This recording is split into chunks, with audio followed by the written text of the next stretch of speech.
Minister, I think there's no doubt that far-right extremists have become emboldened, and not only have they become emboldened vocally, they have become emboldened physically, and that is evident in the last 7 or 8 months by targeted attacks against proposed buildings for international protection applicants or anybody else.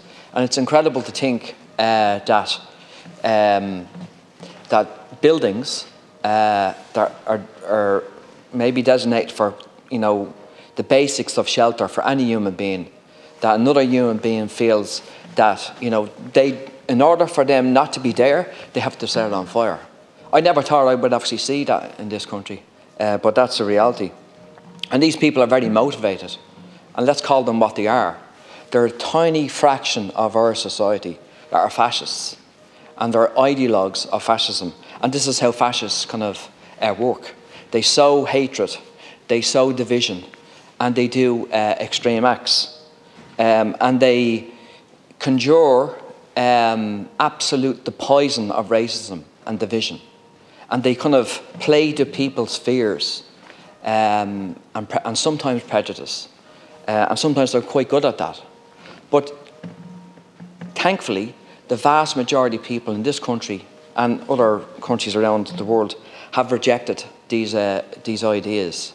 And Irish people, of all people, we have emigrated for the last couple of centuries and beyond, and we ourselves met terrible amount of prejudice and amount of racism, and that's in our DNA to a certain degree in relation to the empathy that we have for others that come to this country. And people that come to this country come for all sorts of reasons. They come to better their lives, and there's nothing wrong with that. There's nothing wrong with that. If they want to work, they want to play a kind of a really good role in society, that is a very, very good thing.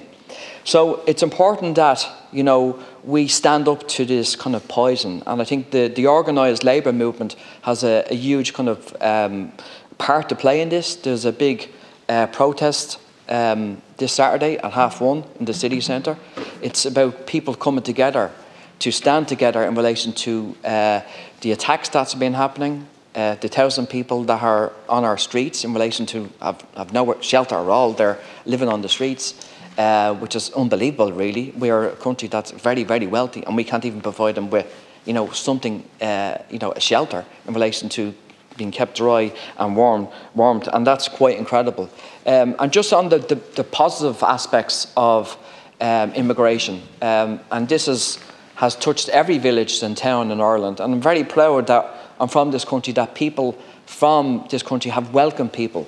The vast majority of times this has happened. I was listening to a podcast last night about Bundoran, and it was fantastic that people from Ukraine have settled in Bundoran, and the vast majority of people have welcomed people from Ukraine in relation to accommodation and employment. So that's really, really important, and we want to keep it that way. We do not want to see these acts that are from individuals that are hell-bent on extremism, because, Minister, I have no doubt that these people want to go from burning buses to burning buildings to actually burning people. And if you look at how fascism and this extreme ideology goes, that's what these people want to do.